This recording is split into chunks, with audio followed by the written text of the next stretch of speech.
Welcome to Dr. B.R. Ambedkar Open University. Today we are going to discuss about wildlife conservation. So the biodiversity of India, it includes wildlife which is a mixture of species of diverse origins. India is home to a number of rare and threatened animal species, and it is a home for around 7.6% of all mammalian species, 12.6% of avian species, 6.2% of reptilians and 6% of flowering plant species. So the habitats for these wildlife include tropical rainforests of Andaman Islands, Western Ghats and northeastern India, coniferous forests of Himalayas, dry deciduous forests of central and southern India. To conserve or protect this wildlife, Government of India has introduced Wildlife Protection Act, which was started in 1972. The purpose of this act is wildlife conservation, which is the protection of species and habitats of animals, as well as the banning of hunting seasons for endangered and threatened species.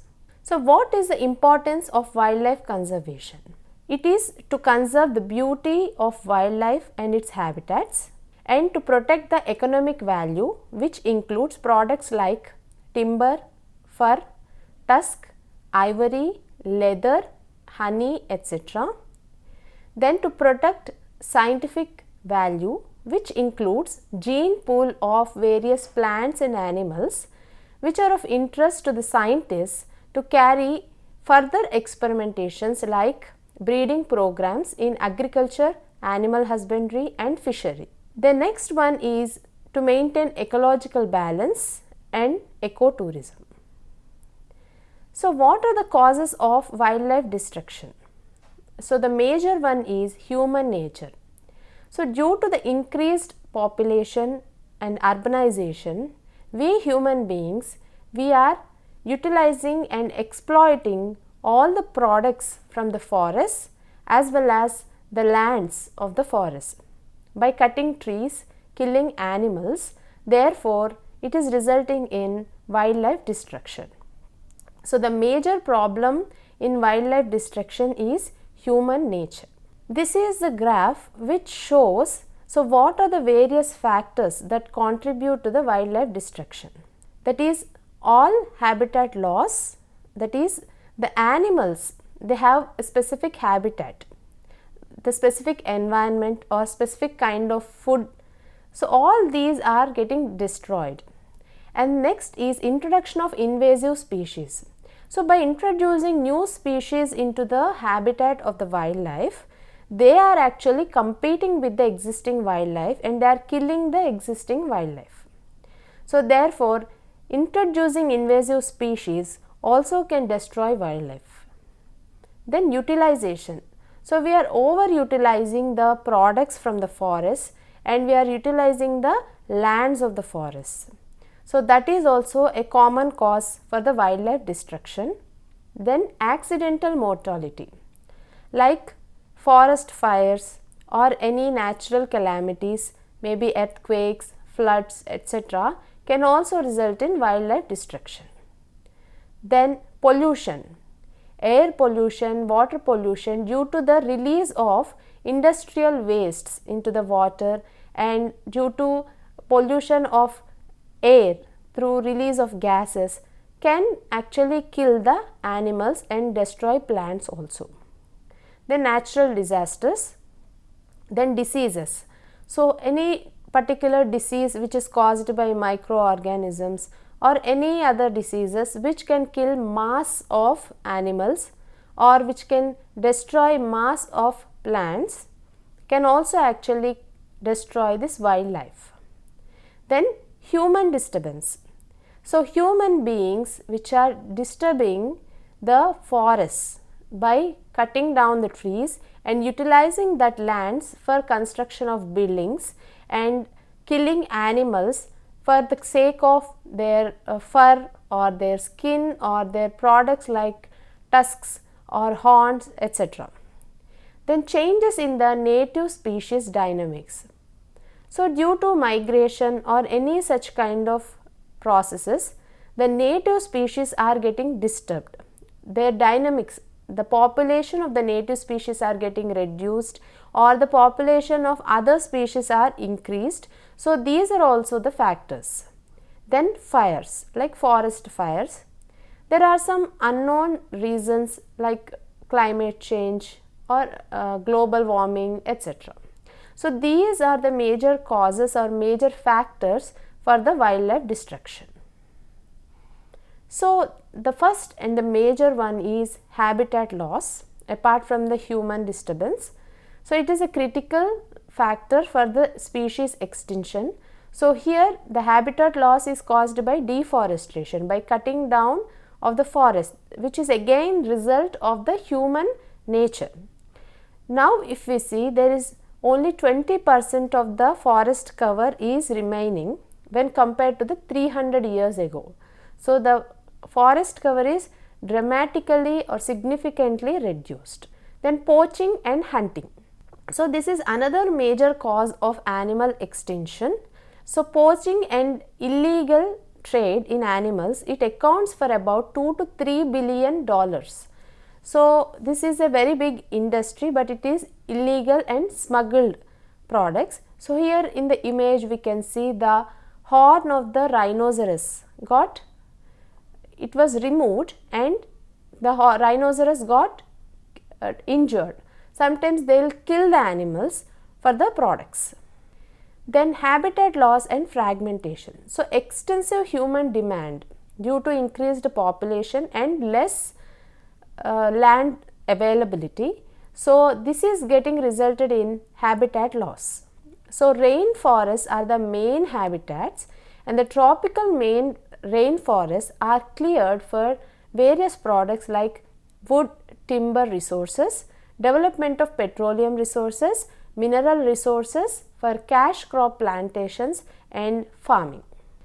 Then apart from that, there is national and international wildlife trade, where the trading is done for pets, fur, meat, body parts of the animals, as well as for biomedical research. So, these are the major causes for the trading which is going on for national and international level. Some other causes are climate change and global warming. So, because of climate change or global warming, the temperatures are getting increased. These are actually killing various animals naturally, as well as they are affecting plant species. So, their habitats are getting disturbed. Then pollution, release of poisonous gases like carbon monoxide, etc. So, they can also result in the death of the animals and plants. Then introduction of invasive species. So, invasive means which can spread very quickly. So, when invasive species are introduced in any particular habitat, maybe for producing some particular product, these species will compete with the native species. So, native species usually they grow very slowly, whereas invasive species they grow very fast. So, they compete in terms of food or habitat or environment, and they will outgrow this native species, and they will finally destroy the complete wildlife which is present natively. And then farmer shootings. So, because of illegal killing or smuggling of all these animals. So, what happens when this wildlife get destroyed? So, it results in unbalanced food chain and ecosystem. We all know there are various food chains in the ecosystem, where the primary producer, majorly the plants, will be at the bottom of the food chain. Then primary consumers, which are herbivores, will be on the top. Then primary carnivores, which are secondary consumers. Then there are some other carnivores which will be killing these secondary consumers, and they will be surviving. So, when one particular population is getting reduced, so the entire food chain or ecosystem will get disturbed. And reduction in rare wild animals. So, already most of the species of animals are destroyed, and they are still under risk of extinction and danger to human life. So even we as human beings, so we have to depend on various animals and plants for our survival. When these wildlife is getting destroyed, it also endangers human life. Then impact on biodiversity. So biodiversity is very important for the proper functioning of biogeochemical cycles, water cycle or monsoons, etc. So the whole thing gets destroyed. And loss of economic value. So all the products which are coming from the forest, so they will be lost. And loss of genetic information. So whatever the genes which are present in the rare animals, that information will get lost. So in Indian philosophy, actually we believe in showing compassion towards every other organism, especially plants and animals. So therefore we have to conserve the wildlife, which includes plants and animals. So the India has a variety of wildlife, and this conservation is possible by using various national parks, sanctuaries, tiger reserves, etc. So there are around 80 national parks, 440 sanctuaries, 23 tiger reserves which are established by Government of India. And India harbors 60% of the world's wild tiger population, 50% of Asian elephants, 80% of one-horned rhinoceros and Asiatic lion. In past, we have more than 500 species of mammals, 1220 species of birds, 1600 species of reptiles and amphibians and 57,000 species of insects. But this number is drastically reduced nowadays, and there is a possibility that 77 species of mammals, 72 bird species, 17 reptile species and 3 amphibian species may extend. And large amount of butterflies and beetles also endangered, and they have risk of extinction. And this is all due to rapid growth of industrialization, and wildlife is on the mercy of the human beings. So these are some of the examples of the endangered species of animals like majestic elephants, Indian bison, snow leopard, blue whale, etc. And these are the examples of endangered species of plants like berberries or sandalwood and many more.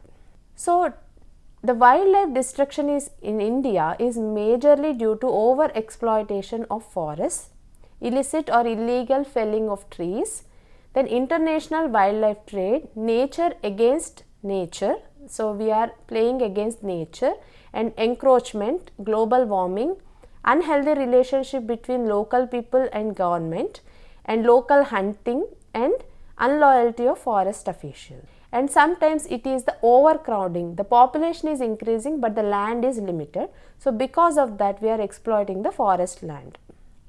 And this wildlife can be used for ecotourism and adventure tourism, but because of growth in vehicle population, vehicle pollution, then wildlife road fatalities and damage due to natural habitats of birds and animals and increased wildfires, so this wildlife is getting destroyed. So here you can see in the image the spotted deer, it was killed by the local villagers. So in many such cases are happening in India. So this is another example of Indian bisons. So to conserve this wildlife, government established Wildlife Protection Act in 1972, Project Tiger in 1972-73 to protect tigers, then Forest Protection Act in 1980s and 88, and anti-poaching agencies, so to prevent illegal killing of the animals, and Wildlife Conservation Society. So Project Tiger, so it is a wildlife conservation especially to preserve tiger population in 1972. So its aim is to reserve the tigers throughout the India. So creation of wildlife sanctuaries, then reserves with mandatory fencing, special task force is prepared, and no forestry operation should be carried out in these areas, and department with additional personnel and wireless equipment are employed here. Rehabilitation of locals, immediate compensation to villagers in case the tiger kills any person, or immediate seize of weapon license. Then we will discuss about what are the wildlife sanctuaries and national parks in India. So what are wildlife sanctuaries? So they are nothing but they are a restricted areas such as islands where the species can be protected from hunting and predation and competition. So according to an international organization, International Union for Conservation of Nature and its World Commission of Protected Areas, this wildlife sanctuary, it comes under category 4 of the protected areas. So here the animals can live naturally, they can behave naturally till their natural death. So India has 4% of land under forests, and there are over 442 animal sanctuaries which are referred to as wildlife sanctuaries, and they are home for around 2,000 different species of birds, 3,500 species of mammals, 30,000 different kinds of insects, more than 15,000 varieties of plants. And majorly here Asiatic elephant, Royal Bengal tiger, snow leopard and Siberian crane, such kind of endangered species are protected. Then comes national park. So according to IUCN, that is International Union for Conservation of Nature, and its World Commission on Protected Areas, national park comes under category 2 of the protected areas, and here one or several ecosystems which are not altered by human exploitation and occupation, and where plant and animal species, geomorphological sites and habitats are of special scientific, educational and recreational interest, and it contains various natural landscapes of great beauty. So here according to IUCN, there are more than 6,555 national parks worldwide in 2006. So it is mainly for conservation purpose, and it can be natural, semi-natural or developed land. And here whatever the name or idea may be, but the common idea of national parks throughout the world is to conserve the wildlife and the nature. So it is always open for the visitors, and this is also for recreation and also to provide education to the public on the importance of wildlife conservation. So it helps us to know unknown treasures of the wildlife, and Jim Corbett National Park, which was established in 1936, is of great importance, and it is India's first national park. There are more than 166 authorized national parks in India. So now we will discuss each national park in detail. So the first one is Corbett National Park, which was located in Uttarakhand, and it is India's one of the first and well known national park for tigers, and it has 5 zones. First zone is Jirna, which is open to public throughout the year, and elephant safari is also available, and the other zone, Dikla zone, so which is a best spot to enjoy wildlife, but the other zones are open only to a certain restricted seasons. And the second national park is Kanha National Park, which is located in Madhya Pradesh, and it is a dense and rich area of bamboo forest, and it has beautiful lakes. It is a large park which is known for research and conservation programs. It has endangered species such as white tiger, hippopotamus, and the park has significant population of Royal Bengal tiger, leopards, sloth bear, barasingha and Indian wild dog. And the next national park is Bandhavgarh National Park, which is located in Madhya Pradesh. It has highest population of tigers than any other park in India. It is best for its scenic surrounding and the dense and eye-capturing valleys. It is best location to spot tigers and variety of birds and wildlife. And the park has a large breeding population of leopards and other species of deer. Then Ranthambore National Park, which is located in Rajasthan, and it is located in the junction between Aravalli Hill Ranges and Vindhyan Plateau, and it is a scenic surrounding guide through the forest and 10th century fort amidst the cliff, and it serves as a rich heritage of various plants and animals. It has huge number of tigers, and a good time to visit this Ranthambore National Park is November and May, and it has a significant amount of dry deciduous forests. Then Sundarban National Park, which is located in West Bengal. Sundarbans is a dense mangrove forest which is unique and magnificent place to visit, and it includes 54 islands and extends to the nearby Bangladesh. So we can explore this forest by using boats, and it is a refuge for migrating birds and reserve for rare and preserved wildlife, and it is one of the largest reserves for Bengal tiger. The next is Kaziranga National Park, which is located in Assam. So it is a World Heritage Site, and it hosts 2/3 of the world's great one-horned rhinoceros. It is located on the edge of Eastern Himalaya biodiversity hotspot and combines high species diversity and visibility. It has highest density of tigers.